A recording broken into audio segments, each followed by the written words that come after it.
Hello everyone, welcome to this amazing platform of our channel Panisha our competitive examinations and I am Piyush. तो इस particular session में हम cover करने वाले हैं DFCCL एग्जाम के लिए जो आपका मार्केटिंग मैनेजमेंट का पर्टिकुलर सेक्शन है और आज आपका लेक्चर नंबर 8 है। इससे पहले अगर आपने 1 to 7 लेक्चर्स नहीं देखे तो जाके देख लेना। और इसके अलावा अब आपका जो भी मुझे मार्केटिंग के बारे में आपको बेसिक समझाना था, जितनी चीज़ें थी, मार्केट क्या होता है, कैसे क्या चीज़ें इसमें चल रही होती हैं, क्या इसमें मार्केटर के टर्म में होता है, क्या चीज़ें हैं, नीड डिमांड, ये सब वो सब आपको क्लियर है। अब हम इसमें फ्लो में जाएंगे और थोड़ा सा जो भी टेक्निकल टर्म्स हैं या फिर जो भी चीज़ें हैं, मॉडल वगैरह, देन आपका बीसीजी मैट्रिक्स हो गया, ये सारी की सारी चीज़ें हम करते जाएंगे, ठीक है ना। इसका क्वाड्रेंट्स हो गए अलग अलग टाइप के। तो अगर आपने पीछे का अभी तक रिवाइज नहीं किया है तो अच्छे से कर लेना, ठीक है ना। चलो शुरू करते हैं। और अभी हमने अपना टाइप्स ऑफ ऑफरिंग स्टार्ट कर दिया था, उसको फिनिश करेंगे और चीज़ों को आगे बढ़ाएंगे, ठीक है ना। क्लियर हो गया। चलो अब आपका आज का लेक्चर नंबर 8 है तो शुरू करते हैं। एंड हमें आज कोर कॉन्सेप्ट भी पढ़ने हैं, तो ये कोर कॉन्सेप्ट ऑफ मार्केटिंग भी हम आज कवर कर लेंगे, ठीक है। चलो खैर, अब यहाँ पे देखो मैंने आपको 6 करा दिए थे जो टाइप्स ऑफ ऑफरिंग है। 7th वाली टाइप ऑफ ऑफरिंग आपकी हो जाती है प्रॉपर्टीज, ठीक है। अब देखो प्रॉपर्टीज बेसिकली है क्या, ठीक है। तो एक बार इनके लिए आप एक लाइन लिखो, फिर मैं आपको चीज़ों को समझाता हूँ और कैसे कैसे इनके टाइप होते हैं, क्या चीज़ें हैं। देखो प्रॉपर्टीज बेसिकली क्या होती हैं कि इसमें आप क्या, जैसे कोई प्रॉपर्टी आपने खरीदी, ठीक है, कोई लैंड है आपका, आपने वो लैंड खरीद लिया। समझना चीज को बड़े ही ध्यान से। अब सपोज करो आपने यहाँ पर खरीदे थे एप्पल, ठीक है, आपने यहाँ पर एप्पल खरीदे थे 1 kg। फिर आप इन एप्पल को बेचने गए तो आपने इन एप्पल को उठाया, अपने हाथ में लिया और इसको जाके आप जहां भी बेचना चाहते हो वहां पे बेच के आ गए। लेकिन क्या आप लैंड को उठा करके लेके जाओगे? नहीं जाओगे। लैंड तो जहां पर है वहीं पर सिचुएटेड रहेगा। तो ये जो लैंड होता है ना, इसके क्या होते हैं, जो भी राइट्स हैं या फिर जो भी ओनरशिप है वो ट्रांसफर होती है, ठीक है ना। लैंड हो गया या फिर जितनी भी प्रॉपर्टीज होती है ना, उनकी क्या की जाती है, ओनरशिप ट्रांसफर की जाती है। मेरी बात क्या आपको क्लियर हो पा रही है क्या? तो बेसिकली ये जो प्रॉपर्टीज हैं या फिर ये जो प्रॉपर्टी है, ये ओनरशिप ट्रांसफर हो रही है, ये क्या होते हैं, इनटेंजिबल्स होते हैं, ठीक है ना। ये क्या होते हैं, इनटेंजिबल्स होते हैं। क्योंकि यहाँ पर आप जो है अपना जो आपका एक प्रोडक्ट क्या ही कहोगे इसे, ये जो आपका लैंड है इसको आप थोड़ी ना उठा के बेचने जा रहे हो, या फिर ये जो प्रॉपर्टी है वो वर्ड यूज किया जाता है उस ओनरशिप के लिए, ठीक है ना, जो कि आप ट्रांसफर करोगे। यानी कि हमारा पहले स्वामित्व था, ठीक है, हिंदी में स्वामित्व बोलेंगे ना। क्लियर है। तो इसलिए कभी भी आपसे पूछा जाए प्रॉपर्टीज क्या होते हैं, किस टाइप के एसेट होते हैं, क्या चीज होती है, तो हमेशा याद रखना प्रॉपर्टीज जो है वो आपकी इंटेंजिबल्स होंगी। क्लियर है इतनी सी बात। अब देखो प्रॉपर्टीज होती हैं 2 टाइप की, ये चीज, इस चीज को भी आपको अच्छे से समझना है। एक होती है आपकी रियल प्रॉपर्टी, ठीक है, क्या होती है आपकी, एक होती है रियल प्रॉपर्टी और दूसरी होती है फाइनेंशियल प्रॉपर्टी। दूसरी क्या होती है, फाइनेंशियल प्रॉपर्टी होती है। अब इस फाइनेंशियल प्रॉपर्टी को ही क्या बोला जाता है, आपका लिक्विड प्रॉपर्टी। इस फाइनेंशियल को ही हम क्या बोल देंगे भाई, लिक्विड प्रॉपर्टी बोल देंगे। अब जरा इनके बीच में आप डिफरेंस बड़े ही ध्यान से समझना। ये जो रियल एसेट है, अब देखो रियल प्रॉपर्टी है या फिर इसको हम प्रॉपर्टी की जगह एसेट भी बोल सकते हैं। क्या हो गया, एसेट। तो जो रियल प्रॉपर्टी या एसेट होती है ना, ये होता है आपका कोई जैसे कि कोई लैंड हो गया, ठीक है, या फिर आपका कोई बिल्डिंग हो गई। तो एक चीज यहाँ पे ध्यान रखना कि प्रॉपर्टीज में होता क्या है तो प्रॉपर्टीज इंटेंजिबली, बिकॉज प्रॉपर्टी वर्ड का यूज कर दिया, यानी कि हम बात कर रहे हैं ओनरशिप की। लेकिन अगर मैंने रियल प्रॉपर्टी के बारे में बात करी है तो जो ओनरशिप होगी ना, जो भी पर्सन है, जैसे मैं बेचने जा रहा हूँ, ठीक है, तो मेरा सपोज करो कहीं पे अच्छा खासी लैंड पड़ा हुआ है, तो वो जो लैंड है ये कैसा होगा, टेंजिबल होगा, ठीक है ना, ये कैसा होगा आपका, टेंजिबल। तो हमेशा याद रखना, आप रियल प्रॉपर्टी में जिसकी भी आपके पास ओनरशिप होगी वो चीज हमेशा क्या रहेगी, टेंजिबल रहेगी। बट लिक्विड प्रॉपर्टी या फिर फाइनेंशियल प्रॉपर्टी में ऐसा नहीं होता, ये हमेशा टेंजिबल नहीं होती है, ठीक है, हमेशा टेंजिबल नहीं होती। But it is always true for tangible कि ये रियल प्रॉपर्टी होगी। जैसे लैंड हो गया आपका, बिल्डिंग हो गया। अरे मेरी बात समझ में आती है क्या? फटाफट से हाँ बोलना है, ठीक है। तो नाउ फाइनेंशियल प्रॉपर्टी या फिर लिक्विड प्रॉपर्टी क्या हो गया, ये जैसे कि हम जिसको क्विकली कैश में कन्वर्ट कर पाए, ठीक है, इसको क्या बोलते हैं, that can be quickly converted into cash, quickly converted into cash. अब ये चीज जो है आपकी इकोनॉमिक्स में भी काम देगी, बिकॉज वो आपसे पूछेगा कि लिक्विड एसेट्स क्या होते हैं, तो वहां पर आप यही चीज चिपका के आ जाना कि liquid assets are those assets which can be quickly converted into the cash, ठीक है ना। जैसे कि आपका क्या हो जाएगा, जैसे कुछ बॉन्ड्स होते हैं ना, ठीक है, बॉन्ड हो गया, सिक्योरिटीज होती हैं, सिक्योरिटी हो गया, इसके अलावा आपका क्या हो जाएगा, स्टॉक हो गया। क्लियर है, स्टॉक हो गया। फिर आज के जमाने में आपका जो क्रिप्टो करेंसीज हो गई हैं, ठीक है ना, क्रिप्टो करेंसीज। तो ये सभी की सभी क्या होती हैं, फाइनेंशियल प्रॉपर्टी, या फिर इनको हम लिक्विड प्रॉपर्टी में काउंट करके रख रहे होते हैं। तो आपको डिफरेंस समझ में आया क्या, रियल प्रॉपर्टी क्या होती है, फाइनेंशियल प्रॉपर्टी क्या होती है? अरे हाँ बोल दो फटाफट से, ठीक है। तो अब बेसिकली हम प्रॉपर्टीज में क्या करते हैं, इनकी मार्केटिंग कैसे कराई जाएगी। मार्केट में क्या होता है, अब देखो आपको लैंड बेचना है तो ऑफकोर्स यहाँ पे आप मार्केटिंग कराते हैं ना लोग, कि एक तो या तो एडवर्टीजमेंट करा देंगे या फिर अपना कोई एक ब्रोकर लगा देंगे, ठीक है, कि हमारा यहाँ पे लैंड पड़ा हुआ है, बिल्डिंग पड़ी हुई है, ऐसे खरीद लो यहाँ पे, ये भी जो भी चीजें हैं उस तरीके से हम उसकी मार्केटिंग कराएंगे। तो आपको जो चीज समझनी थी वो समझ में आती है क्या? हाँ चलो, तो ये चीज भी आप यहाँ पे लिख लेना कि प्रॉपर्टीज क्या है। Properties are the rights of ownership. Ownership ये क्या होते हैं, राइट होते हैं ओनरशिप के। किसकी ओनरशिप के? ऑफ ईदर या तो आपका क्या हो जाएगा, रियल प्रॉपर्टी, या फिर आपका यहाँ पे ईदर करके लिख लेना रियल प्रॉपर्टी, फिर और करके लिख लेना फाइनेंशियल प्रॉपर्टी। ठीक है, बात समझ में आ गई। चलो प्रॉपर्टीज हो गया। अब देखो फिर आपका जो 8th नंबर पे आएगी टाइप ऑफ ऑफरिंग, वो क्या हो जाएगी, ठीक है ना। देखो अब आ जाएंगे अपने पास ऑर्गेनाइजेशंस, ठीक है, क्या आ जाएंगे भाई, ऑर्गेनाइजेशंस। ऑर्गेनाइजेशंस तो देखो, अब अगर हम ऑर्गेनाइजेशंस की बात करते हैं, अब आप कहोगे सर यहाँ पे क्या मार्केटिंग कराने की जरूरत है, कोई ऑर्गेनाइजेशन है तो बढ़िया आराम से उसको रहने दो, क्या ही जरूरत है इसकी मार्केटिंग कराने की। नाउ जब हम ऑर्गेनाइजेशन की बात करते हैं ना, तो ऑर्गेनाइजेशंस यहाँ पे एडवर्टीजमेंट कराते हैं या फिर अपना क्या कराते हैं, बेसिकली मार्केटिंग कराते हैं। मार्केटिंग में अब ये जो मैं टर्म बोलता हूँ मार्केटिंग, आपके माइंड में इसकी सारी के सारे मैंने जो पॉइंट्स लिखाए थे ना, सारे डेफिनेशन से निकाल के, वो सारे पॉइंट आ जाने चाहिए कि सर कहीं ना कहीं उन सारे पॉइंट में से एक ना एक पॉइंट का यूज कर रहा होगा ये ऑर्गेनाइजेशन, तभी इसकी हम बोल रहे हैं कि मार्केटिंग की जा रही है, ठीक है ना। अब देखो इसमें आपका क्या क्या आ जाता है, जैसे कि मैंने आपको बताया था नॉन प्रॉफिट ऑर्गेनाइजेशन, इनकी भी क्या की जाती है, मार्केटिंग कराई जाती है। अब जैसे कोई नॉन प्रॉफिट ऑर्गेनाइजेशन है, चलो ठीक है प्रॉफिट नहीं ले रहे हैं, लेकिन उसको भी तो यहाँ पे क्या चाहिए होगी, फंडिंग चाहिए होगी ना। तो यहाँ पर क्या किया जाएगा कि वो अपनी थोड़ी सी मार्केटिंग कराएंगे, हम ये काम करते हैं, हमें इस फंडिंग की जरूरत है, अगर आप हमारी हेल्प करना चाहो तो आप आकर के अपना जो भी चीजें हैं यहाँ पे हेल्प कर सकते हो। तो ऑर्गेनाइजेशन इस तरीके से क्या कराते हैं, मार्केटिंग कराते हैं, सो दैट उन्हें क्या मिल पाए, फंडिंग मिले, या फिर उन्हें क्या चाहिए होगी, ऑडियंस चाहिए होगी, ठीक है। या फिर आपका उन्हें क्या चाहिए होगा, फंडिंग, ऑडियंस, या फिर वो क्या करना चाह रहे होंगे, अपनी पब्लिक इमेज बहुत अच्छी करना चाह रहे होंगे, ठीक है ना। क्या करना चाह रहे होंगे, पब्लिक इमेज अच्छी करना चाह रहे होंगे। जैसे कि एग्जांपल देता हूं, अब आज के टाइम पे आप अपना कई सारी यूनिवर्सिटीज को देख लो या फिर कॉलेजेस को देख लो। अब देखो याद आ रहा होगा आपको, मैंने जब बोला नॉन प्रॉफिट ऑर्गेनाइजेशंस में, मैंने आपको यूनिवर्सिटीज का भी बताया था कि इनकी भी मार्केटिंग कराते हैं। देखो यूनिवर्सिटीज हो गई, ठीक है, इनको क्या करना है, बच्चे वगैरह के एडमिशन तो चाहिए होंगे। तो ये क्या करते हैं, अपने जो भी इनके पीछे प्रीवियस ईयर के जो बच्चे हैं उनका जहाँ भी सिलेक्शन हुआ है या फिर जहाँ भी उनकी जॉब लगी है अच्छे स्टूडेंट्स की, उनका यहाँ पे मार्केटिंग करा देंगे कि हमारे जो कॉलेज से जो है इतने बच्चे यहाँ पे सिलेक्ट हुए हैं, या फिर हमारी ये ग्रेड है, हम AICTE से अप्रूव्ड हैं, ठीक है। तो ये कॉलेजेस और यूनिवर्सिटीज ऐसे कराते हैं। तो ये सभी टाइप की जो आपकी मार्केटिंग होती है वो ऑर्गेनाइजेशन में होती है। और एक बात याद रखना, जब भी आपसे बात की जाए ऑफरिंग में ऑर्गेनाइजेशन वाले पार्ट की, तो इसमें जो है वो क्या करते हैं ना, अपनी इमेज लोगों के माइंड में, ये इसका बेसिक जो इस पर्टिकुलर ऑर्गेनाइजेशन जो अपनी मार्केटिंग कराते हैं उसका मेन मोटो होता है टू, एक तरीके से क्या करोगे, टू बिल्ड अ स्ट्रॉन्ग, आप क्या करोगे भाई, स्ट्रॉन्ग इमेज रखोगे, और to build a strong and fair public image. इसके लिए जो है आपका ऑर्गेनाइजेशंस मार्केटिंग कराते हैं, सो दैट उनकी जो पब्लिक इमेज है या फिर जो पब्लिक इमेज है बेसिकली वो कैसी रहे, स्ट्रांग रहे और फेयर रहे। ये फेयर लिखा हुआ है, ठीक है ना, अच्छी छवि के साथ है वो ऑर्गेनाइजेशन जाना जाए। जैसे कि आपका अब एग्जाम्पल वही ले लो उठा के, यहाँ पे अब सलमान खान है, ठीक है, इन्होंने बहुत कुछ कर दिया है। अब ये क्या कर रहे हैं, अपनी एक तरीके से इमेज को सही करने के लिए इन्होंने एक खोला बीइंग ह्यूमन, ठीक है।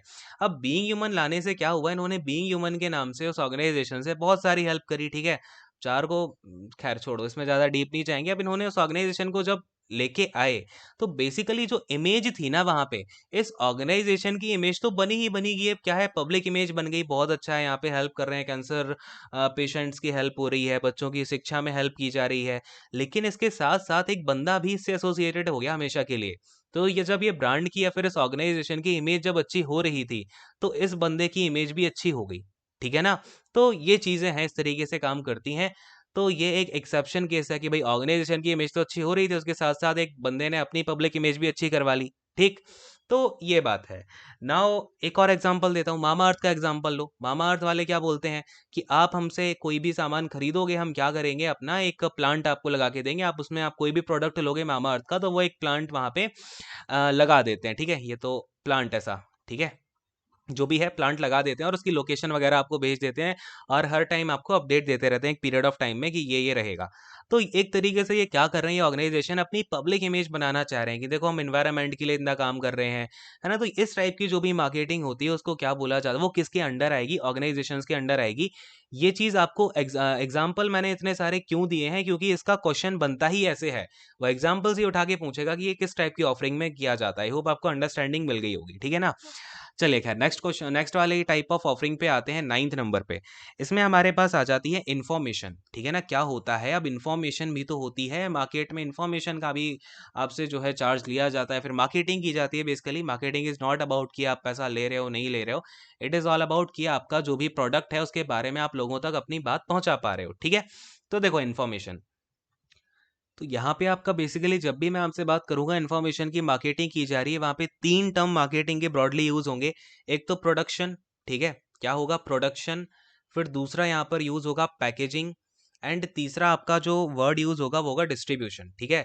मैंने आपको बताया हुआ है मार्केटिंग में ये तीनों स्टेप आपके रहते हैं, ठीक है। जब भी आप इन्फॉर्मेशन में कहो, इन्फॉर्मेशन की बात करेंगे तो इन्फॉर्मेशन कहीं ना कहीं से प्रोड्यूस की जाएगी, उसकी पैकेजिंग की जाएगी और उसको डिस्ट्रीब्यूट कर दिया जाएगा। सबसे बढ़िया एग्जांपल देता हूँ, आप कई सारी मैगजीन्स पढ़ते हो, ठीक है। एक कोई भी मैगजीन उठा लो, आप डाउन टू अर्थ उठा लो, ठीक है ना। कौन सी उठा लो भाई, डाउन टू अर्थ। अब इसमें क्या होता है आपका, ये क्या करते हैं, जो भी इंफॉर्मेशन है उसको प्रोड्यूस करेंगे एक तरीके से कि जो भी इन्वायरमेंटल, या देखो ये जो डाउन टू अर्थ मैगजीन है, ये आई थिंक आप लोगों ने पढ़ी भी होगी अगर आप थोड़ा सा इंटरेस्ट रखते हो एनवायरनमेंट वगैरह में। पढ़नी भी चाहिए, ठीक है ना, खाली टाइम मिले तो इसको पढ़ा करो ऐसी मैगजीन्स को। तो डाउन टू अर्थ में क्या होता है ना, जो भी इन्वायरमेंट से रिलेटेड कंसर्न हो गए, या फिर आपका इन्वायरमेंट और साइंस, ठीक है, बेसिकली ये किसके अराउंड घूमता है, इन्वायरमेंट हो गया और आपका साइंस हो गया, और ये इंडिया से और आपका ये क्या हो जाएगा, ये साउथ वाला एशिया, ठीक है ना, इंडिया एंड साउथ एशिया, इसको कवर करता है ये, ठीक है ना, इंडिया और साउथ एशिया को कवर करता है। तो इसमें जो भी इससे रिलेटेड इन्वायरमेंट है या फिर साइंस की न्यूज़ होगी या फिर से इससे रिलेटेड फैक्ट होंगे, उनको प्रोड्यूस करके क्या किया जाएगा, उसकी पैकेजिंग की जाएगी और सारी इन्फॉर्मेशन एक तरीके से ये डालेंगे उस मैगजीन में, फिर उसको डिस्ट्रीब्यूट कर देंगे। तो ये बेसिकली हुआ क्या है, यहाँ पर क्या आप वो कीमत जो देके आ रहे हो अगले पर्सन को, या फिर जो आप ये खरीद रहे हो डाउन टू अर्थ, क्या वो उसके पन्नों के लिए खरीद रहे हो, नहीं। उसमें जो इन्फॉर्मेशन दी गई है आपको, आप उस इन्फॉर्मेशन के लिए ले रहे हो ना उस प्रोडक्ट को, ठीक है। तो इस तरीके से जो है इन्फॉर्मेशन की मार्केटिंग की जाती है। क्लियर हो गई मेरी बात, क्या ऑफर कर रहे हैं इन चीजों में, आपको इन्फॉर्मेशन ऑफर की जाती है। अब जो कॉलेजेस हैं, कॉलेजेस क्या कर रहे हैं, कॉलेजेस क्या आपको कॉलेज में आने की, आप उन्हें कॉलेज में जाने की फीस दे रहे हो, कॉलेज का वॉशरूम यूज करने की फीस दे रहे हो, कॉलेज का पानी यूज करने की फीस दे रहे हो, नहीं। वहां पर आप उन्हें फीस दे रहे हो उस इन्फॉर्मेशन की, वहां पर जो आपका मेन मोटो है वो इन्फॉर्मेशन लेना। अब मैंने आपको क्या बोला, कई सारी जगह जो आपका प्रोडक्ट होता है, it is a combination of tangible and intangible, ठीक है ना। टेंजिबल प्लस इनटेंजिबल का यहाँ पे क्या रहता है, कॉम्बिनेशन रहता है। अब इन्फॉर्मेशन तो आपकी इनटेंजिबल है, बट वहां पर अब जैसे कि आपने डाउन टू अर्थ मैगजीन खरीदी, तो यहाँ पर जब आप इसे लोगे तो जो प्रोडक्ट आपको मिल रहा है वो तो टेंजिबल है, बट जो इन्फॉर्मेशन आपको उसके थ्रू जा रही है दैट इज इनटेंजिबल। बात की गहराई तक पहुंचना, ठीक है। अब कॉलेजेस में आप गए हो, कॉलेज कैंपस का आपने यूज किया, that campus is tangible, but वहां पर जो लेक्चरर आ रहा है वो आपको इन्फॉर्मेशन दे रहा है, नॉलेज दे रहा है, वो कैसी होगी आपकी, इनटेंजिबल होगी। तो इन्फॉर्मेशन तो इनटेंजिबल है, बट हमेशा इन्फॉर्मेशन आपको किसी ना किसी सोर्स से तो मिलेगी ना, तो वो सोर्स तो अपना टेंजिबल रहेगा। जैसे मैंने प्रॉपर्टी में बताया, जो आप बेचोगे वो तो जैसे कि रियल प्रॉपर्टी में जो भी आप बेचोगे, प्लॉट वगैरह, बिल्डिंग वगैरह, इंफ्रास्ट्रक्चर बेचोगे कोई, वो तो कैसा होगा, टेंजिबल होगा ना। बात मेरी समझ गए सारे लोग। हमेशा इस चीज को याद रखना, जितनी भी बातें आज बता रहा हूँ, यहाँ से घुमा घुमा के क्वेश्चन पूछेगा, कंफ्यूज मत होना बिल्कुल भी, ठीक। अब समझ में आ गया ना इन्फॉर्मेशन किस तरीके से मार्केट की जाती है। इसके 3 स्टेप होते हैं मार्केटिंग के, production, packaging and distribution of information. College में भी यही होता है, प्रोडक्शन ऑफ इन्फॉर्मेशन हुआ, यानी कि जो लेक्चरर है वहाँ पे आपको इन्फॉर्मेशन देगा, पैकेजिंग हुई एक तरीके से, वो बताएगा आपको, एडवर्टीजमेंट्स मिल जाएंगे, या फिर आपको पैकेजिंग करके पूरा एक दे देगा ब्रोशर, ये भाई ऐसे ऐसे रहेगा, पूरा सेमेस्टर्स वगैरह रहेंगे। देन उसका डिस्ट्रीब्यूशन हो जाएगा, अलग अलग स्टूडेंट्स के पास में पहुंच जाएगी, या फिर जो चीज़ है, जो इन्फॉर्मेशन देनी थी, वो इन्फॉर्मेशन अलग अलग बच्चों को मिल जाएगी, ठीक है। बात समझ गए क्या, है ना। आप मैगजीन के टर्म में भी इसको समझिए, कॉलेज के टर्म में भी समझिए, दोनों के टर्म में एग्जांपल्स आ चुके हैं, क्वेश्चन पूछ चुका है, ठीक है। खैर अगली वाली टाइप ऑफ ऑफरिंग पे बढ़ते हैं, 10th वाली। ये देखो भाई, 10th वाली ऑफरिंग जो आपकी लास्ट भी है ना, समझना इसको ध्यान से। आइडिया, ये आपका लास्ट है बट नॉट द लीस्ट, ठीक है ना। ये क्या हो जाएगा आपका आइडिया। तो आइडिया बेसिकली अब ये काफ़ी इंपॉर्टेंट आपके लिए क्यों हो जाता है, क्योंकि हर एक मार्केट ऑफरिंग में आपका आइडिया प्रेजेंट होता है। तो अगर आपसे कभी पूछा जाए कि ऐसी कौन सी मार्केट में ऑफरिंग है जो कि हर मार्केट ऑफरिंग में प्रेजेंट है, क्लियर है। अब देखो वर्डिंग में थोड़ा सा आप घूम गए होगे, ध्यान से सुनना आप। तो बेसिकली बात क्या है, आपको मैंने ऊपर जितनी भी ऑफरिंग बताई हैं 1 to 9, उन सभी बिजनेस ऑफरिंग्स में कहीं ना कोई आइडिया तो यूज़ किया गया है ना।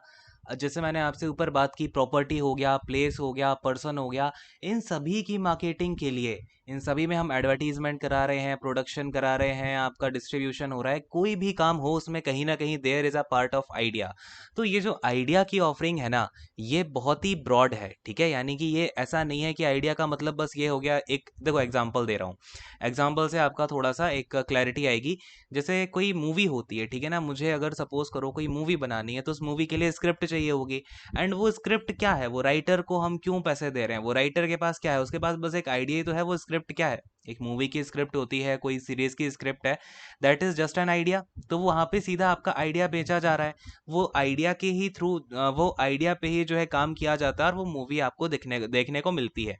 बट बिजनेसेस में भी है, जैसे कि आप कोई भी कंपनी उठा लो, उन सभी की कोई ना कोई क्या होती है, टैगलाइन होती है, उसके बिहाइंड भी कोई ना कोई आइडिया होता है, ठीक है ना। तो ये जो ऑफरिंग है आइडिया वाली, ये आपको जितनी भी ऑफरिंग मार्केट में दी जा रही है उन सभी का पार्ट होता है। तो इसमें बेसिकली आपसे क्या लाइन पूछी जाएगी क्वेश्चन में, कि एक लाइन लिख लो, every market offering, every market offering, यानी कि जितनी भी मार्केट ऑफरिंग है, इंक्लूड्स अ बेसिक आइडिया। सारे के सारे जितने भी मार्केट ऑफरिंग्स हैं उनमें एक बेसिक आइडिया इंक्लूडेड रहता है, ठीक है। ये बात आपको समझ में आती है क्या। तो ये सबसे इंपॉर्टेंट पार्ट होता है आइडिया किसी भी ऑफरिंग के लिए। जैसे अगर आप टैगलाइन की बात करो, तो नाइकी की टैगलाइन क्या होती है, जस्ट डू इट, ठीक है ना। क्या है भाई, जस्ट डू इट है। तो इसके पीछे एक बहुत बड़ा आइडिया है, पूरा का पूरा जो ब्रांड है उसकी टैगलाइन, उसके उस ब्रांड को निकालने के पीछे के आइडिया को डिफाइन कर रही होती है, ठीक है। और भी जैसे कि सैमसंग का है, डू व्हाट यू कांट, ठीक है ना।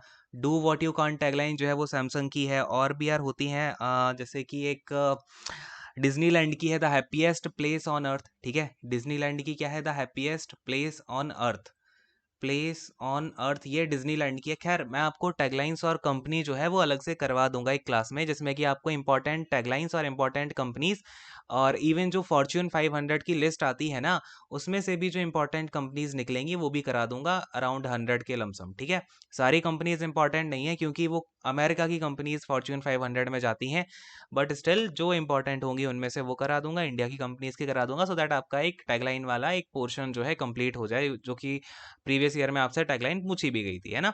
खैर ये सब बातें समझ में आती है कि आपको आइडिया वाली बात क्लियर हो गया। ये तो थे आइडिया के दो एस्पेक्ट, कि भाई एक आइडिया सीधा बेच दिया स्क्रिप्ट के थ्रू, एक बिजनेस के पीछे हर एक आइडिया होता है। तीसरा आइडिया देखो, सोशल कॉज वाला। आपको पता है कि भाई एनजीओज होते हैं, मैंने बताया कि जितने भी अच्छी चीजें होती हैं उनके उनमें भी कहीं ना कहीं मार्केटिंग का रोल होता है, because marketing is not about only advertisement. समझ गए होगे अभी सब लोग। अब देखो आइडिया जो है ना बेसिकली क्या है, it is also a social cause. It ideas, ideas क्या होगा, idea is also a social cause. ये क्या है भाई, एक सोशल कॉज भी है, ठीक है ना। जैसे कि और एन इश्यू, ठीक है, इसे आप सोशल कॉज बोल सकते हो, और एन इश्यू, और an issue that can, that क्या हो जाएगा भाई, वो चेंज कर सकता है कई लोगों की लाइफ, तो that can change life of many, ठीक है, लाइफ ऑफ मैनी। अच्छा किसी को राइटिंग गंदी तो नहीं लग रही है, देखो मैं बोलता जा रहा हूँ, साथ के साथ अच्छे से लिख लेना। किसी ने बोला राइटिंग समझ नहीं आ रही, उल्टा लटका दूंगा, ठीक है ना। Idea is also social cause और an issue that can change life of many. कैसे भाई, दो पोर्शन मैंने देखा है, इसके दो एस्पेक्ट दिखा है आइडिया का। तीसरा एस्पेक्ट देखो, जैसे कि अभी सपोज करो कोई सेलिब्रिटी आके कह देता है कि कोई काफी रिनाउड सेलिब्रिटी है, और वो काफी बड़ी फॉलोइंग है उसकी, ठीक है, जेन्युइनली उसको लोग फॉलो करते हैं, और काफी फिलांथ्रोपिस्ट बंदा है, और वो आके बोलता है कि मैं जब मेरे मृत्यु हो जाएगी तो मैं अपने बॉडी के ऑर्गन्स क्या करूँगा, डोनेट कर दूंगा, ठीक है। तो जब वो ऑर्गन्स डोनेट करने की बात कहेगा, ये जब वो आइडिया निकालेगा अपना, तो एक सोशल कॉज की तरह निकल के आएगा। इससे हो सकता है कि उसके अगर 1 मिलियन के आसपास फॉलोअर्स हैं तो अराउंड 10 लोग उसको फॉलो करें, इतना तो कर सकते हैं ना मिनिमम। हाँ, तो अगर 10 लोग भी या फिर 1% भी 1 मिलियन का उसे फॉलो करेंगे तो चीजें इससे अच्छी होंगी, है ना, इससे समाज में अच्छी चीजें फैलेंगी। तो एक आइडिया जो है ये मार्केटिंग का ही पार्ट चल रहा है, और ठीक है ना, तो इसको अलग लेके मत चलना। मैंने क्या बोला कि मार्केटिंग की दो डेफिनेशन होती है, एक सोशल डेफिनेशन भी होती है। तो सोशल के अंदर ये आइडिया का ये एस्पेक्ट भी हमें देखने को मिलता है, ठीक है। तो बहुत ब्रॉड है यार ये चीजें, पूरी की पूरी सोसाइटी इसमें आ जाती है, मार्केटिंग इकोनॉमिक्स हो गया, ठीक है। तो आई होप क्लैरिफाइड होगा। इतने एग्जांपल्स देके क्यों बता रहा हूँ, क्योंकि यहाँ से क्वेश्चंस आपके ऐसे ही पूछेगा, कुछ रटे ढर्रे पे क्वेश्चंस नहीं आएंगे, ठीक है। क्वेश्चन वो बना के देगा, अगर यहाँ से देना होगा उसे, तो अब आप आई होप आपको क्लियर हो जाएंगी सारी चीजें, खैर ठीक है। खैर यहाँ पे यार अपना क्या हो गया, ऑफरिंग वाला पार्ट फिनिश होता है। यहाँ तक सारी ऑफरिंग्स हो गई। अब हम बात करते हैं मार्केटिंग की, कुछ कोर कॉन्सेप्ट होते हैं, ठीक है। थोड़ा सा टेबल पे आऊंगा, सारी चीजें यहाँ से समझेंगे फिर। तो देखो, अब इसके जो बेसिक, अब ध्यान से समझना है आपको, ठीक है। अब इसके जो कोर मार्केटिंग कॉन्सेप्ट है ना, वो दो तरीके से डिफाइन किए गए हैं। सबसे पहले क्या बोला, देखो कोर मार्केटिंग कॉन्सेप्ट होते टोटल 5 हैं, ठीक है। कितने होते हैं टोटल, 5 होते हैं। लेकिन जो इनके स्टेप्स है ना, वो किसी ने कुछ दे रखे हैं और किसी ने कुछ दे रखे हैं। बेसिकली जो मेजर ऑथर्स हैं उन्होंने 2 टाइप के बताए हैं। मैं आपको दोनों बता के चलता हूँ। एक्चुअली डिफरेंस कुछ नहीं है, मिला जुला के चीजें वही निकलती हैं, बस ये है कि उन्होंने ऐसे करके लिखा है, इन्होंने ऐसे करके लिखा है। दोनों चीजें दिखाता हूँ, ध्यान से समझना, ठीक है। इन्होंने क्या बोला भाई, कोर मार्केटिंग कॉन्सेप्ट में जो सबसे पहला पॉइंट निकल के आएगा वो होगा हमारा नीड्स, वांट्स एंड डिमांड्स का, ठीक है ना। तो देखो, सबसे पहले नंबर पे अपने पास जो मार्केटिंग का कोर कॉन्सेप्ट आता है वो होता है नीड, वांट एंड डिमांड, ठीक है। ये तो आपको पता ही है। आप देखो, नीड क्या होती है, बेसिक ह्यूमन रिक्वायरमेंट होती है। वांट होती है कि आप कोई स्पेसिफिक ऑब्जेक्ट लेकर के आओगे, आपको अपनी जिससे नीड आप मिटा सको। देन डिमांड होती है backed by an ability to pay. सारी चीजें क्लियर है, इसमें कुछ नहीं समझाना, बस ये याद और रख लो कि ये जो नीड, वांट एंड डिमांड होती है, ये फर्स्ट स्टेप है किसी भी मार्केटिंग का, जो कोर मार्केटिंग कॉन्सेप्ट होते हैं उसका, ठीक है। जैसे कि यहाँ भी देखोगे तो पहला स्टेप आपका क्या निकल के आता है, नीड, वांट एंड डिमांड। देखो, मार्केटिंग अगर होगी तो वहां पर सबसे पहला तो यही होगा ना कि किसी को नीड पैदा होगी, ठीक है। तो पहले वाले यही होते हैं। नाउ, जब आपके पास नीड हुई, आपको वांट पैदा हुई और आपने डिमांड कर दी, उसके बाद क्या होगा कि अब देखो यहाँ पे बड़े ही ध्यान से समझना है आपको। इसके बाद में सेकंड स्टेप में यहाँ पे लेके आते हैं target markets, positioning and segmentation. उसके बाद में की जा टारगेट मार्केट का मतलब क्या है कि जैसे डिमांड किसी ने कर दी, किसी, अब देखो, किसी ने यहाँ पे डिमांड की होगी खाने के लिए सैंडविच की, किसी ने डिमांड की होगी यहाँ पे पिज्जा की, ठीक है। किसी ने डिमांड कुछ और की होगी, किसी ने बर्गर की होगी। तो इस तरीके की अलग अलग चीजें। फिर क्या होगा कि हम यहाँ पे जो मार्केट है, जो भी पर्टिकुलर टारगेट मार्केट का मतलब मैं आपको समझा चुका हूँ क्या होता है। जैसे कि मेरी कंपनी अगर पिज्ज़ा बनाती है, मैं पिज्ज़ा हट का ओनर हूँ, तो मैं क्या करूँगा, जो मैं जिन कस्टमर्स की डिमांड पिज़्ज़ा खाने की होगी उन पे फोकस करूंगा, तो मेरा टारगेट मार्केट मैं यहाँ से निकालूंगा। देन पोजीशनिंग की जाती है, ये हम अभी समझेंगे क्या होता है पोजीशनिंग। एंड सेगमेंटेशन आपका किया जाता है अलग अलग कस्टमर का, ठीक है। यहाँ तक बात क्लियर है। फिर थर्ड स्टेप में आती है आपकी ऑफरिंग्स एंड ब्रांड, यानी कि ऑफरिंग का मतलब क्या होता है, जो भी वैल्यू देखो, ऑफरिंग का मतलब क्या होता है, वैल्यू प्रपोजिशन मेड टेंजिबल। यानी कि आप जो भी वैल्यू प्रपोजिशन करने लग रहे हो, वैल्यू प्रपोजिशन आई होप आपको पूरा का पूरा समझ में आया होगा अभी, बिकॉज हम समझ चुके हैं वैल्यू प्रपोजिशन क्या होता है, जिसमें कि हमारा सर्विसेज इंक्लूडेड रहती हैं। आपने कोई सामान खरीदा तो उसके साथ आपको जो भी चीजें मिल रही है ना, वो सारी की सारी इंक्लूडेड होती हैं आपकी वैल्यू प्रपोजिशन में। जैसे मैंने अगर लैपी खरीदा तो लैपी तो मुझे मिलेगा ही, उसके साथ अगर मुझे चार्जर मिल रहा है वो भी मेरा वैल्यू प्रपोजिशन है, उसके साथ अगर मुझे हेडफोन मिल रहा है वो भी है। देन उसकी सर्विसिंग मिलेगी मुझे नेक्स्ट 5 ईयर्स तक की, तो वो भी मेरा क्या होगा, वैल्यू प्रपोजिशन में इंक्लूडेड रहेगा, ठीक है। समझ में आती है इतनी सी बात। देन आपका ब्रांड आता है। अब समझना, यहाँ पे ये जो ब्रांड होता है ना, ब्रांड क्या होती है, ये किसी भी नोन सोर्स से ऑफरिंग होती है। इसके ऊपर अभी हम बात करेंगे, ठीक है। एक बार मैं आपको दिखा रहा हूँ क्या क्या होता है। फोर्थ नंबर पे आपका आता है वैल्यू एंड सेटिस्फैक्शन, यानी कि आपको वैल्यू क्या मिली, वैल्यू के ऊपर अभी कुछ क्वेश्चंस भी बनेंगे, न्यूमेरिकल क्वेश्चंस बनते हैं, वो भी कराऊंगा, ठीक है। फिर इसमें आपका कस्टमर वैल्यू ट्रियाड होता है, देन सेटिस्फैक्शन का होता है, देन मार्केटिंग चैनल्स होते हैं, ठीक है। बेसिकली जो है आपका 3 मार्केटिंग चैनल में डिवाइडेड है, कम्युनिकेशन, डिस्ट्रीब्यूशन एंड सर्विस। लेकिन इसके और भी पार्ट्स होते हैं, वो मैं अभी आपको कराऊंगा, ठीक है। हमें ये कोर मार्केटिंग कॉन्सेप्ट जो है वो बहुत अच्छे से समझने हैं। फिर इसके बाद में आपका आता है कॉन्सेप्ट, क्या होता है बेसिकली कि मार्केट ओरिएंटेशन कैसा कैसा होता है अलग अलग कंपनीज का, वो हमें देखना है। वैसे मैं आपको सीआरएम में ओरिएंटेशन करा चुका हूँ कंपनीज का, कैसा क्या ओरिएंटेशन होता है, तो उसमें हमें ज़्यादा टाइम नहीं लगेगा। देन हम करेंगे मार्केटिंग मिक्स, और फिर आएगा आपका क्या, मार्केट मिक्स के बाद भाई बीसीजी मैट्रिक्स होती हैं, अलग अलग चीज़ें, ठीक है। तो बिल्कुल ही ऑर्डर्ड वे में करेंगे, जैसे अभी मैंने आपको स्टार्टिंग में जितनी भी चीज़ें कराई उन सब का यूज़ होगा कहीं ना कहीं, है ना। अब देखो जो दूसरा वाला, ये देखो मैंने आपसे जो पहला वाला कोर मार्केटिंग कॉन्सेप्ट दिखाई, ये 5 मैंने बताया, 5 इसके कॉन्सेप्ट होते हैं कोर मार्केटिंग के। बट अब हुआ क्या कि ये दो तरीकों से इसको डिवाइड किया गया। एक तो ये तरीका हो गया, ठीक है, लेकिन इसको अक्सर जो है इस तरीके से क्लासिफाई भी करते हैं कि पहला वाला स्टेप आपका होगा नीड वांट डिमांड का, दूसरा वाला जो इसमें कोर मार्केटिंग का कंसेप्ट निकल के आएगा वो होगा प्रोडक्ट एंड सर्विसेज का। यानी कि अब इसमें, अब देखो बात वही है, कुछ नहीं है इसमें। देखो आप जब अपना सामान ऑफर करोगे तो वो इन दोनों स्टेप को ही मिला के इन्होंने क्या बना दिया है, इसको अपना जो प्रोडक्ट एंड सर्विसेज वाला पार्ट है, ठीक है। फिर इन्होंने क्या बोला इसके बाद में, वैल्यू सेटिस्फेक्शन एंड क्वालिटी हो गया। नाउ ये जो वैल्यू सेटिस्फेक्शन एंड क्वालिटी है, ये अगेन हमारा यही वाला स्टेप है, ये जो फोर्थ वाला स्टेप दे रखा है, ठीक है। अब देखो इसके आगे बढ़ते हैं।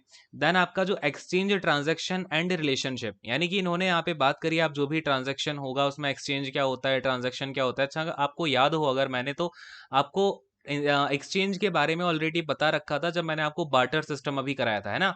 बार्टर सिस्टम में मैंने आपको एक्सचेंज की कुछ पॉइंट्स लिखाए थे कि बार्टर सिस्टम कैसे काम करता है, तो ये वही चीज़ है, ठीक है, इसलिए मैंने उसको पहले करा रखा है। नाउ ट्रांजैक्शन के बारे में समझेंगे, क्या ट्रांजैक्शन होता है, देन रिलेशनशिप, देन इसके बाद वाला स्टेप होता है आपका मार्केट्स का। इन मार्केट्स में अगेन आपका यही आ जाता है, मार्केटिंग चैनल्स वगैरह आ जाते हैं, अदर चीजें। तो दोनों एक्चुअली में है एक ही चीज, बस इसका जो क्लासिफिकेशन है वो दो तरीके से किया है, दोनों ही आपको याद रखना है।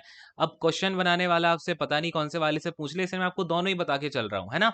लेकिन जो इनके अंदर का मटेरियल है ना, जैसे कि इसमें आपका value equal to benefit by cost हो गया, तो ये सब की सब वही चीजें हैं इसके अंदर जो हमें पढ़ना है। इसमें भी वैल्यू सेटिस्फेक्शन में वही पढ़ना है, प्रोडक्ट एंड सर्विसेज में भी वही होता है कि भाई वैल्यू प्रपोजिशन आप क्या दे रहे हो, प्रोडक्ट आप क्या दे रहे हो, सर्विस क्या दे रहे हो, कुल मिला के बात क्या निकलेगी, वही वैल्यू प्रपोजिशन वाली। तो वर्डिंग थोड़ी सी चेंज है, कंफ्यूज नहीं होना बिल्कुल भी, ठीक है। मैं हूं आपको सारी चीजें क्लियर करता हूं, ठीक है ना, क्लियर है मेरी बात। तो अभी हम क्या करने वाले हैं, ये कोर मार्केटिंग कॉन्सेप्ट्स अपने क्लियर करने वाले हैं। तो पहला वाला स्टेप तो आई थिंक सबको पता ही है कि भाई नीड क्या होता है, वांट और डिमांड, इनके हमने टाइप्स भी कर रखे हैं, सब कर रखा है इनके बारे में, है ना। चलो अब हम सीधा अगले वाले पे मूव ऑन करेंगे। जो हमारा अगला पॉइंट आता है, देखो यहाँ पे जो आपका टारगेट मार्केट क्या होते हैं, पोजीशनिंग क्या है, इसके बारे में बात करते हैं, सेगमेंटेशन क्या है, ठीक है। यहाँ से आपके क्वेश्चन पूछे भी गए हैं कि पोजीशनिंग मार्केटिंग में क्या कहलाती है और सेगमेंटेशन क्या कहलाता है, इसकी भी थोड़ी सी आपको डेफिनेशन वगैरह लिखा देता हूँ। यहाँ से क्वेश्चंस बनते हैं, और इन्होंने जो है ये प्रोडक्ट एंड सर्विसेज में ही अपना पार्ट इंक्लूड कर लिया है। कौन सा, इसमें ना कई सारी चीजें इंक्लूड है। प्रोडक्ट एंड सर्विसेज का मतलब इसमें आपका टारगेट मार्केट भी है, पोजीशनिंग भी है, और इसी के अंदर आपका क्या हो जाएगा, पोजीशनिंग हो जाएगी और आपकी वैल्यू प्रपोजिशन, ठीक है। अभी आपको जब मैं डेफिनेशंस कराऊंगा तो अपने आप क्लैरिफाइड हो जाएंगी चीजें। नाउ अब देखो हेडिंग डालना सबसे पहले, the core concepts of marketing, core concepts of marketing, clear है। तो मार्केटिंग के क्या क्या कोर कॉन्सेप्ट हैं, पहला वाला नीड वांट एंड डिमांड तो क्लियर है, सेकंड वाले पे बात कर रहे हैं। टारगेट मार्केट, हेडिंग डाल लेना अपनी, target market comma positioning comma segmentation. तो टारगेट मार्केट समझ रहे हैं अभी हम कि भाई इसकी अगर मैं छोटी सी डेफिनेशन बनाना चाहूँ क्या बनेगी, है ना। तो लिखो इसको एक बार, इसको आप लिखोगे आफ्टर आइडेंटिफाइंग, ठीक है। क्या होता है आफ्टर आइडेंटिफाइंग, क्या होगा भाई, आइडेंटिफाई करने के बाद क्या, मार्केट सेगमेंट, ठीक है ना, मार्केट सेगमेंट्स, मार्केट सेगमेंट्स। अब इसका मतलब देखो, मार्केट सेगमेंट्स को आइडेंटिफाई करने का मतलब है आपने अपने कस्टमर की नीड को समझा, उसकी वांट को समझा और उसकी डिमांड को, कि भाई ये किस चीज़ को पे कर सकता है। अब मैं अगर फ़ोन बनाती है मेरी कंपनी तो वो देखेगी भाई इसकी डिमांड क्या है, मतलब किस टाइप के फ़ोन्स की क्या डिमांड चलने वाली है। 10,000 रुपीज़ वाले फ़ोन की ज़्यादा डिमांड है या 20,000 वाले, मेरी कंपनी तो सारे बनाएगी, है ना। अब आइडेंटिफाई करने के बाद में फिर हम क्या करते हैं कि भाई टारगेट मार्केट वाला काम आता है, ठीक है। हमने सेगमेंटेशन कर लिया, आइडेंटिफाई कर लिया कि भाई कौन से कस्टमर हमारे लिए क्या है, किसकी क्या डिमांड है, कौन किसकी एबिलिटी टू पे है, किसकी वांट है, ठीक है। ये सब करने के बाद होता है आपका टारगेट मार्केट का काम। तो ये आपने मार्केट सेगमेंट आइडेंटिफाई कर लिए। फिर क्या होगा, द मार्केटर डिसाइड्स, जो मार्केटर होता है वो क्या करेगा, डिसाइड करेगा, द मार्केटर डिसाइड्स। अब क्या डिसाइड करेगा भाई, तो विच, देखो विच, एक सेकंड यार, ये पेन ठीक नहीं चल रहा, एक सेकंड रुकना जरा, ग्रीन कलर ले लेते हैं। देखो, विच represents, which represents the greatest opportunities, ठीक है ना। क्या बोलेगा ये भाई, अब टारगेट मार्केट हम ऐसा चूज करेंगे ना जहां पे हमारी कंपनी का जो सेल है वो सबसे ज्यादा हो पाए, यानी कि हमारी कंपनी जो प्रोडक्ट, पहली बात तो ये होगी कि आपको पहचानना होगा हमारा प्रोडक्ट कहाँ पे बिकेगा, दूसरी बात कि हमारी जहाँ पे सेल अच्छी हो, ठीक है। चलिए, तो ये बात हो गई। तो यहाँ पे बेसिकली मार्केटर क्या करता है कि जो अपना एक टारगेट मार्केट चूज करता है जहाँ पे उसकी ज़्यादा से ज़्यादा उसको अपॉर्चुनिटीज़ मिले अपना सामान वगैरह बेचने की, वही उसके क्या होते हैं, टारगेट मार्केट होते हैं। ज़्यादा बड़ी बात नहीं है, ठीक है, इतनी सी बात क्लियर। अब हमने टारगेट मार्केट तो अपने देख लिए, अब बात आती है पोजीशनिंग की, ठीक है। हमने सेगमेंटेशन देख लिया कैसे होता है, अब पोजीशनिंग समझना। अच्छा, सेगमेंटेशन फिर कस्टमर का कैसे क्या होता है वो मैं आपको ऑलरेडी बता चुका हूँ, ठीक है। बहुत सारे तरीके से कस्टमर का सेगमेंटेशन किया किया जाता है, वो मैंने आपको सीआरएम में पूरा क्लैरिफाई करा रखा है। मैंने बोला था ना, सीआरएम में काफ़ी चीज़ें कवर हो चुकी हैं मार्केटिंग की, ठीक है। तो वो सब ऑलरेडी कवर्ड है, वहां से आई होप आपने कर लिया होगा। अब पोजीशनिंग समझना, पोजीशनिंग का मतलब क्या होता है कि जैसे पहले मैं आपको एग्जांपल देता हूँ। मैं आपसे अगर क्लासमेट का नाम लेता हूँ, क्लासमेट जो कॉपी वगैरह यूज़ करते हो ना आप, नोटबुक वगैरह, तो क्लासमेट का नाम लेता हूँ, आपके माइंड में क्या आता है कि भाई सबसे अच्छी नोटबुक होती है, इसकी नीट एंड क्लीन होती है। मैं आपसे इरेजर में नॉन डस्ट इरेजर का नाम लेता हूँ, क्या आता है आपके माइंड में, है ना। ये आता है ना कि नॉन डस्ट इरेजर से सारा साफ हो जाएगा और ज़्यादा डस्ट भी नहीं आएगी। आएगी कि नहीं आएगी, कौन सी, अप्सरा वाली जो नॉन डस्ट आती है, ठीक है। मैं आपसे एप्पल का नाम लूंगा, ठीक है। एप्पल के नाम से आपके माइंड में क्या आता है भाई, काफ़ी सिक्योर फ़ोन होगा इसका, ठीक है। स्टेटस से रिलेटेड बात है, खैर ये तो मैं बहुत बारी बता चुका हूँ। और फिर आपसे ऐसे ही मैं, कई सारी ब्रांड्स होती हैं जो क्या करती है ना, कस्टमर के माइंड में, अब जैसे क्लासमेट का नाम लिया, नॉन डस्ट का नाम लिया, एप्पल का नाम लिया, या फिर अब मैं आपसे पतंजलि का नाम लूंगा, तो आपके माइंड में क्या आएगा भाई कि ये प्योर चीज़ होगी, आयुर्वेदिक चीज़ होगी, है ना। तो ये जो ब्रांड्स होती है ना, जब अपनी जो भी इनका एक पर्टिकुलर सेटअप है वो कस्टमर के माइंड में पोजीशन डाल देती हैं कि हमारी ब्रांड इस चीज़ के लिए फेमस है, एक तरीके से इन्होंने फैमिलियरिटी आपकी इतनी करवा दी है, या फिर इन्होंने इस तरीके से अपने आप को प्रेजेंट किया है कस्टमर के सामने कि जब भी आप उसको जैसे कि अभी आप नाइकी का नाम लो, ठीक है। मैं आपसे नाइकी बोलूंगा, आपके माइंड में क्या आएगा भाई, शूज़ होंगे, काफ़ी ज़्यादा काफ़ी टाइम तक चलने वाले शूज़ होंगे, और आराम से ये 1 to 2 years चल जाते हैं नाइकी के शूज़, ठीक है।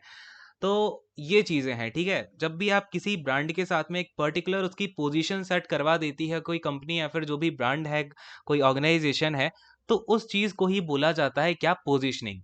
अब मैं आपको इसकी डेफिनेशन लिखा रहा हूँ, बहुत क्वेश्चंस बनते हैं इसके डेफिनेशन से, सीधे सीधे लिखो एक बार, ठीक है। तो positioning refers to a place, क्या लिखोगे, पोजीशनिंग, पोजीशनिंग तो अपना एक बार लिख लेना, ठीक है।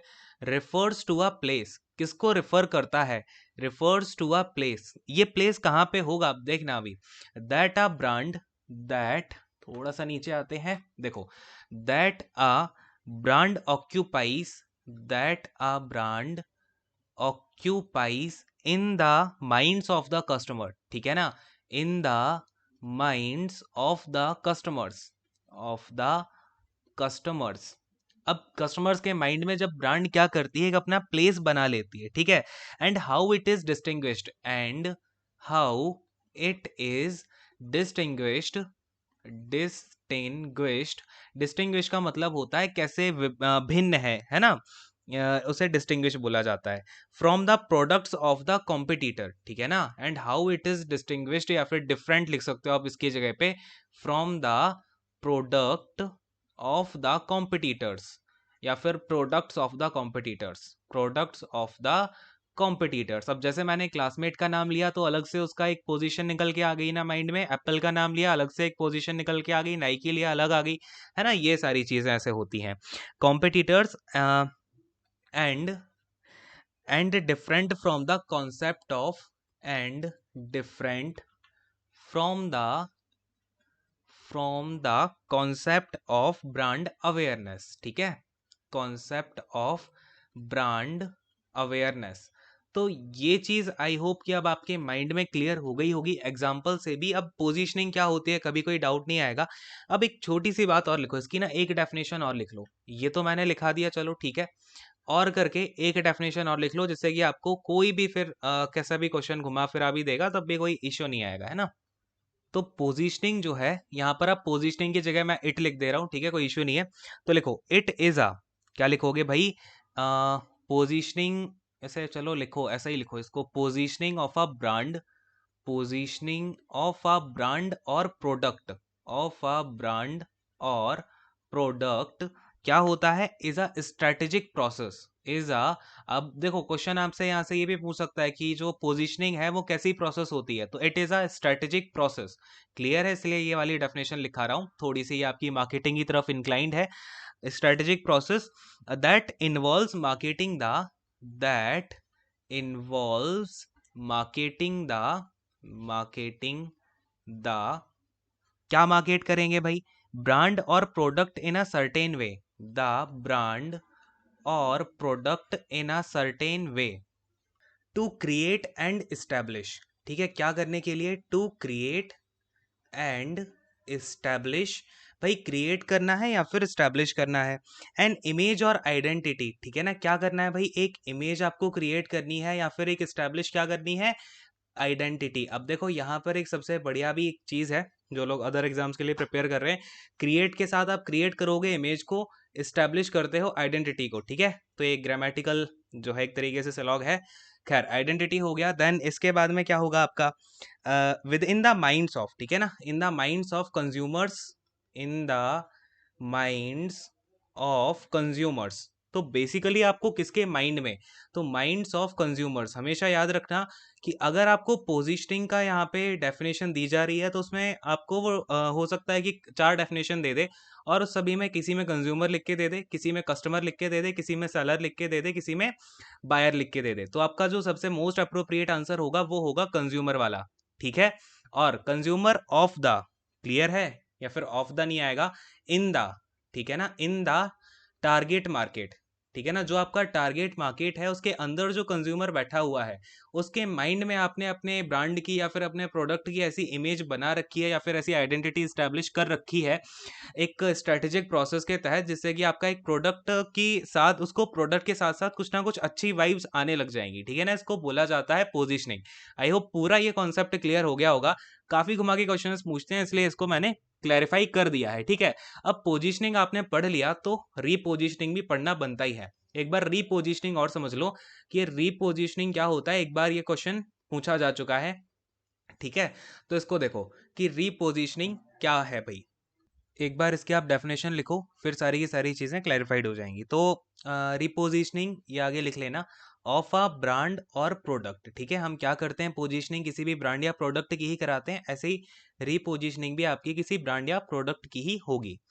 तो ऑफ अ ब्रांड और product means altering its place, means altering its place, its place, यानी कि हम इसका जो प्लेस है उसको अल्टर कर देंगे। अल्टर का मतलब क्या होता है, चेंज कर देना, ठीक है ना। In the minds of consumer, in the minds of consumer, यानी कि हमने पहले से जो एक छवि बना रखी थी ना, हिंदी में छवि बोलते हैं, एक हमने जो पोजीशन बना रखी थी कस्टमर के माइंड में अपनी ब्रांड की या अपने प्रोडक्ट की, उसको चेंज कर देना, ठीक है ना। तो अल्टर कर देना या फिर इसको आप क्या बोल दोगे, और इसको आप क्या करो, essentially change, essentially, essentially changing, थोड़ा सा नीचे आते हैं, essentially changing brands, essentially changing brands, आप ब्रांड का क्या कर दो भाई, जो भी इमेज है या फिर आइडेंटिटी जो कि आपने स्टैब्लिश की थी उसको चेंज कर दोगे, ठीक है, आइडेंटिटी। अब इसका होता क्या है रीजन, कई बार कि जैसे कोई कंपनी है, ठीक है, उसने पहले पोजीशन अपनी जो एक बना रखी थी, पोजीशनिंग कर रखी थी कस्टमर के माइंड में, वो उसने क्या कर रखी थी कि हम जो है काफी महंगे फोन बनाते हैं, सपोज करो, कंडीशन हाइपोथेटिकल है, यानी कि सपोज करना है आपको, यहाँ पे सपोज करो कि एप्पल है, एप्पल क्या करेगा, अपने आईफोन अभी ये अच्छे खासी कीमत पे बेच रहा है, ठीक है, 70-80 थाउजेंड में बिना चार्जर बिना पोर्ट का फोन दे रहा है, ठीक ठीक है। तो अब क्या हो, कुछ टाइम के बाद ये 10,000 में ही अपना फ़ोन बेचना स्टार्ट कर दे, ठीक है। तो इसकी जो कैटेगरी है वो प्रीमियम से कहाँ खिसक के आ जाएगी, मिड रेंज में आ जाएगी कि नहीं आ जाएगी। तो ये रीपोजीशन हो जाएगा इसका कि अब कस्टमर के माइंड में क्या चलेगा कि यार ये ब्रांड जो है अब मिड रेंज फ़ोन बनाती है, इसमें अब वो बात नहीं रही कि ये प्रीमियम फ़ोन्स बना पाए। धीमे धीमे जो इसकी पोजीशन होगी वो स्टेटस वाली पोजीशन से घट के ये मिड रेंज फ़ोन बन के रह जाएगा। अरे बोलो हाँ, ये बात अब रिपोजिशनिंग अगर नीचे की साइड होती है तो वो आपका 80% केसेस में कंपनी के लिए घाटा लेके आती है। जबकि अगर रिपोजिशनिंग आपका अपर लेवल के लिए हुई, जैसे कि अगर आप देखोगे स्टार्टिंग में जब मामा अर्थ के शैम्पूज आने स्टार्ट हुए, एज के प्रोडक्ट आने स्टार्ट हुए थे, तो लोगों ने इसको थोड़ा सा स्टार्टिंग में इतना सपोर्ट किया नहीं, बट जब इसने धीमे धीमे अपने आप को एक तरीके से ब्रांड वैल्यू इसने दिखानी शुरू कर दी ना, कि हम तो नेचर से ही एसोसिएटेड हैं, हम तो पेड़ भी लगा रहे हैं और हमारे प्रोडक्ट का आप यूज़ और थोड़े से यूजफुल भी हैं, अदर जो भी प्रोडक्ट आते हैं आपके, उनके कंपैरिजन में ये थोड़ा सेफ है, ठीक है। तो इसलिए इसका धीमे धीमे क्या हुआ, इसने अपने आप को रीपोजीशन करवा लिया, ठीक है। ये खैर रीपोजीशन का एग्जांपल तो नहीं होगा क्योंकि इसने तो अपनी ब्रांड इमेज एस्टेब्लिश करी है। रीपोजीशन का एग्जांपल मैं आपको हाइपोथेटिकल देता हूँ फिलहाल। सपोज करो कोई कंपनी ए थी, वो क्या करती थी, पहले आपकी ऐसी बेकार सी कार बनाती थी। सपोज करो नैनो का एग्जांपल लेते हैं, इसके ना एक केस लेते हैं नैनो का। नैनो के केस के बारे में आपको ऑलरेडी बता चुका हूँ, इसका क्या केस स्टडी है। इसने हमारे जो कस्टमर थे उनका माइंडसेट इसने ऑब्जर्व नहीं कर पाया। अब सपोज करो कि ये नैनो ही क्या कर दिया जाए, नैनो का एक नया वर्जन लॉन्च करें और वो वर्जन जो है अराउंड नैनो का वर्जन हो और वो अराउंड 5 लाख का हो, ठीक है।